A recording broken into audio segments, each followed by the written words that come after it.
An iconic machine in movie history, the Star Wars AT-ST in 1/48 scale. Released in 2017, this kit comes with 2 Chewbacca figures and 2 pilot figures. First things first, let's get those sprues out of the bag. I just want to start off by saying how user-friendly this kit is for new and unexperienced users. Every piece has a notch and groove system where it snaps together and you almost don't need glue. Of course, I'm using some Tamiya Extra Thin to stop it from falling back apart. This piece is the main frame that the AT-ST's legs will connect to. I pivoted away from the frame of the AT-ST to work on the legs. There's about 6 pieces I didn't add yet, and reason being is they're very tiny, and I find when I add those tiny details early in the build, they tend to get broke. Once I have the main pieces together, I'll determine when's a suitable time to add those tiny detail pieces. The legs of this kit are also meant to swivel, so be careful where you add glue. A lot of these pieces just snap firmly together and hold. I'm so used to working on older kits with major fitment issues, it's a nice touch when stuff just goes together smoothly. Finally, the segment we're working on takes shape and starts to look like a leg. I think throughout the entire build I'm going to hum the Star Wars theme song in my head. This stubby little nub will connect the leg to the frame of the AT-ST. 1 leg down, 1 leg to go. It's too bad kits didn't just go together as easy as 1, 2, 3.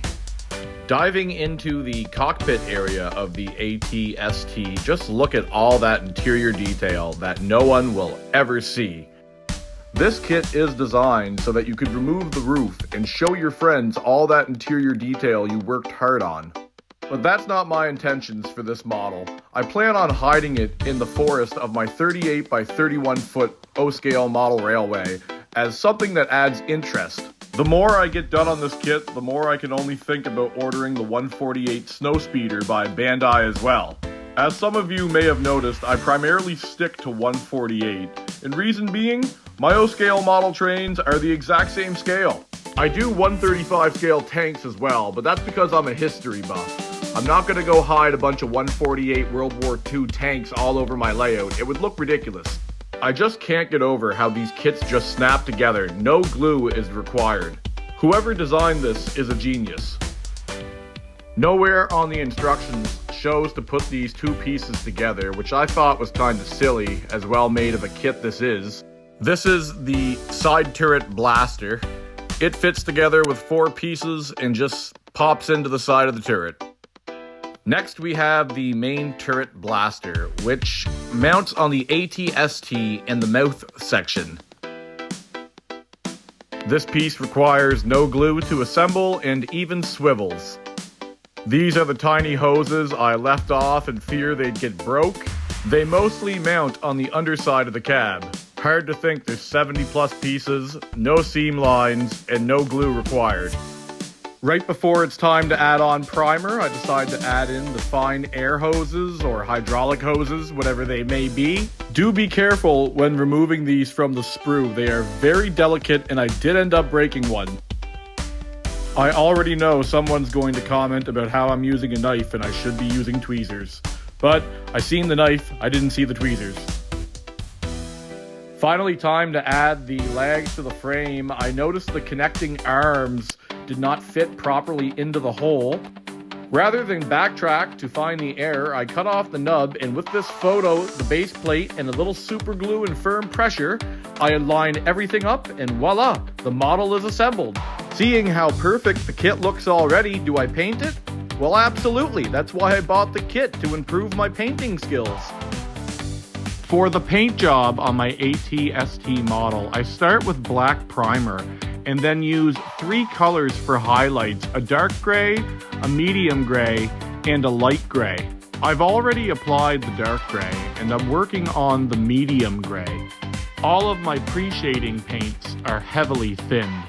As you can see, I'm creating variations in tone before applying the final coat to tie it all together. I really like on the back how the black and the dark gray help highlight the crevices. If the AT-ST were in real life, think about how the sunlight would hit the paint and fade it, and where dirt would gather. It's too bad they don't have the AT-AT from the 5th episode in 148. It would be an expensive kit, but I would love to build it as a massive Star Wars fan. All 3 guns get a coating of dark gray. We'll come back to these later. Here's how the model looks after the dark gray and medium gray. I still have the light gray highlights to do before adding the final coat to tie it all together. I'm tempted to just add a little bit more medium gray and start the weathering process because I think this model looks fantastic. Let me know below what you think.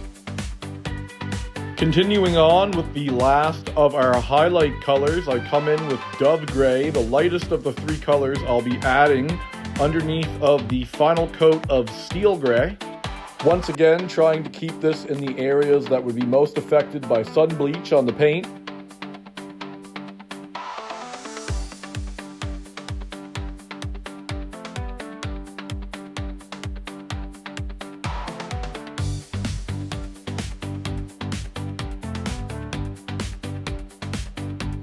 Now I come in with the Steel Gray and avoid areas that wouldn't get much sunlight, like on the back of the AT-ST model.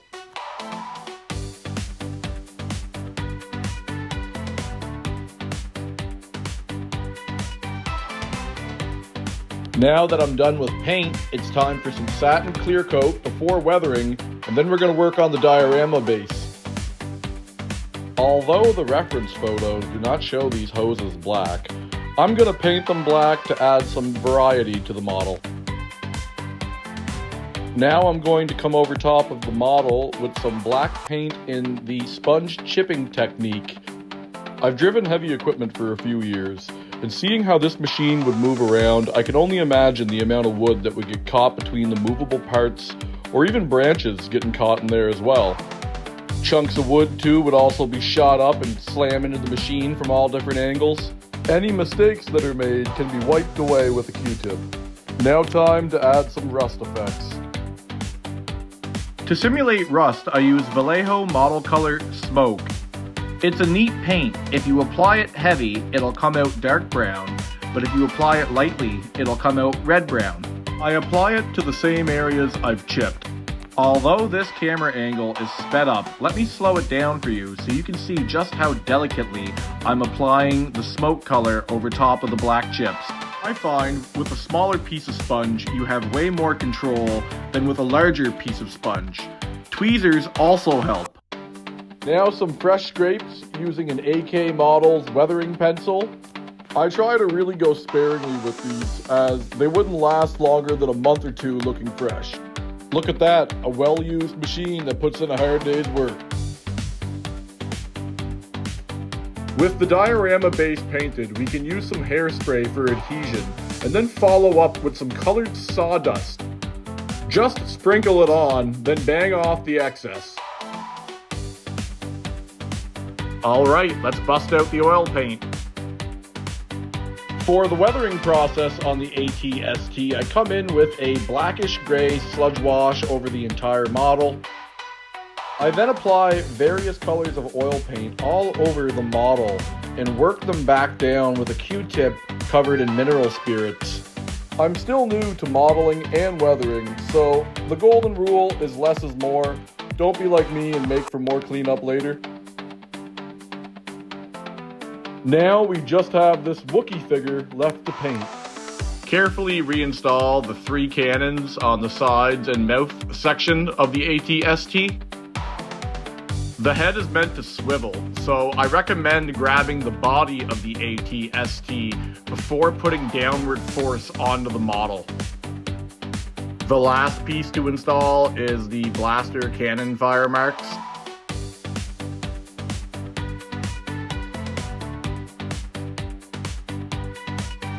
After priming our Chewbacca figure black, I start off with burnt umber for a base coat. I mix burnt umber with a couple dots of white and dry brush on the different hair colors Chewbacca has. Now his gear bag and ammo holder he wears around his body. Finally place him in his bird's eye view.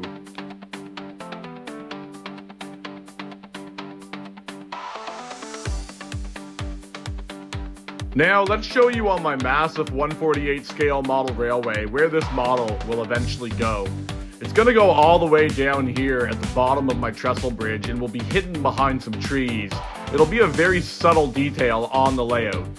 This was my first kit by Bandai Models, and I would highly recommend it to anyone starting out in the hobby, just like I am.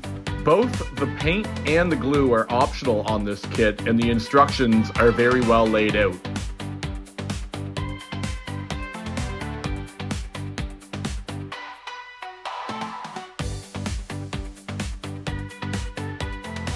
Thank you for watching. Until next time.